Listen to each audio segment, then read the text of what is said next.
OBC certificate तहसील office बसो कल्याण Muslims को issue नहीं कर रही।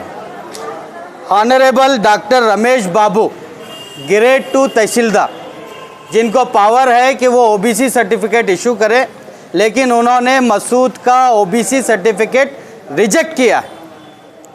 मेरा ये मानना है कि रमेश बाबू साहब को इंग्लिश पढ़ने नहीं आता है, इंग्लिश समझ में नहीं आता है। उनको सर्कुलर दिया गया गवर्नमेंट ऑफ कर्नाटका का, उनको एनसीबीसी की लिस्ट दी गई, फिर भी वो एक वर्ड में परेशान है, अदर मुस्लिम्स। ये वर्ड उनको समझ में नहीं आ रहा है और ये मसला 2013 से है, समझने का मसला।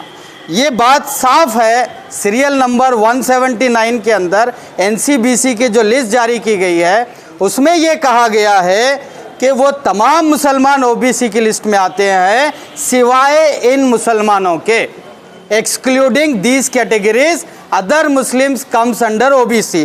जो कैटेगरीज हैं जो ओबीसी में नहीं आते हैं वो कच्ची मेमन, नवायत, बोहरा कम्युनिटी, सैयद, शेख, पठान, मुग़ल, महादीविया, कोंकणी, ये 9 कैटेगरीज हैं। इनको छोड़ के बाकी तमाम मुसलमान। आपके सपने हमारे अपने, new Asia developers private limited company.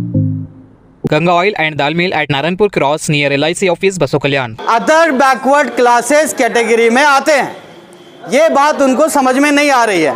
तो आज हमने उनको ये बात समझाई है, सर्कुलर्स दिए हैं।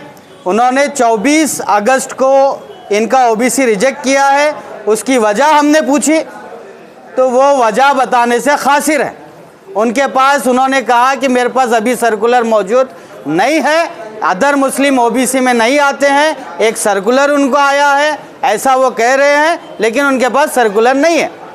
हमारे मसूद जो हैं हम तक अप्रोच हुए थे कि उनका ओबीसी सर्टिफिकेट इशू नहीं हो रहा है, तो उसके बाद हमने ये यहाँ रीज़न लिए जाना कि मसूद के साथ यहाँ पर हम बात करने के लिए आए और साथ में इनके जो डॉक्यूमेंट्स इन्होंने जो सबमिट किए थे सभी डॉक्यूमेंट्स के साथ उनसे बात की।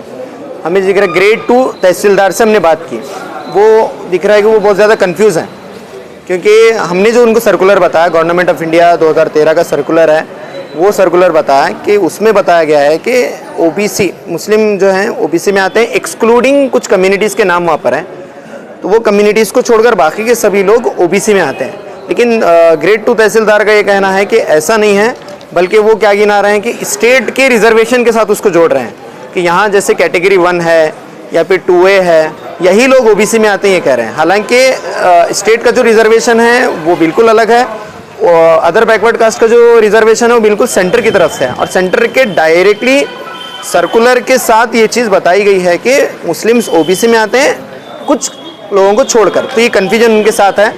अब हमने जब उनसे बात की वो शायद उस सर्कुलर को हमारे समझ नहीं रहे हैं या इंग्लिश समझने में उनको कोई प्रॉब्लम हो रही है। हमने जब उनसे कहा कि आपके पास क्या प्रूफ है इस बात का, तो 2 दिन के बाद हमको सर्कुलर बताने की बात करे हैं, देखते हैं। लेकिन यहाँ इस वीडियो के ज़रिए से ये बसो कल्याण तहसील ऑफिस से ये मैसेज ऊपर तक हम पहुँचा रहे हैं कि माइनॉरिटी अफेयर्स मिनिस्टर जो हमारे कर्नाटका के ज़मीर अहमद खान, फिर यूनियन माइनॉरिटी अफेयर्स के मिनिस्टर हैं किरेन रिजिजू, ये दोनों तक भी ये बात पहुँचे कि ये एक तरह से मिस कम्युनिकेशन या बोल सकते हैं इनका नहीं समझने की वजह से बहुत सारे बच्चों का नुकसान हो सकता है। इसको जल्दी से जल्दी सॉल्व किया जाए, वरना बहुत सारे नीट वाले जो स्टूडेंट्स हैं उनको लॉस होगा, सेंट्रल यूनिवर्सिटीज़ में जो एडमिशन ले रहे हैं उनको लॉस होगा। यही बात हम इस मीडिया के माध्यम से आपको बता रहे हैं। Knowledge park the creative school for quality and innovative education. करें एक बेहतर कल की शुरुआत आज से। Modern men's parlour, tattoo studio, body massage, hair cut and marriage setup for boys done here near Punjabi Dhami main road बसो कल्याण।